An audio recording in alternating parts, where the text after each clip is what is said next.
Here are just a couple of things that you need to note when using will.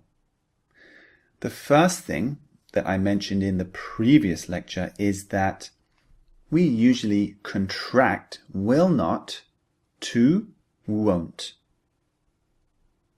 This is the contraction. Will not becomes won't.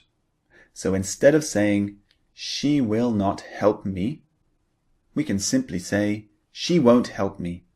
She won't help me.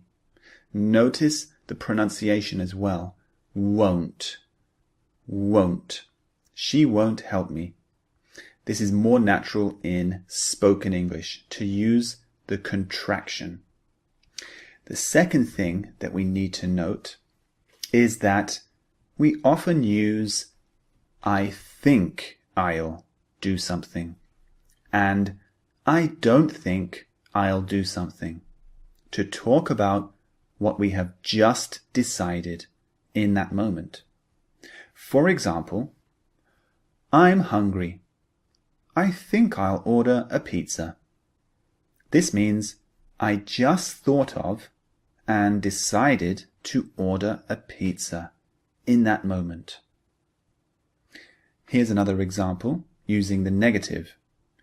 We are feeling a little tired. I don't think we'll go to the party tonight. This means we just thought about this and decided to not go to the party later. So you can use this phrase, I think I'll, or I don't think I'll do something. It makes you sound much more fluent. So use this when you decide something right there in the moment. Here's an example, an everyday, typical example. If I go to the coffee shop with my friend, he asks me, what will you have? I can use this phrase. I can say, I don't think I'll have a coffee because I don't want to stay awake all night. I think I'll have a hot chocolate. You see? So I don't think I'll have a coffee. I think I'll have a hot chocolate. This is a very typical phrase when using will.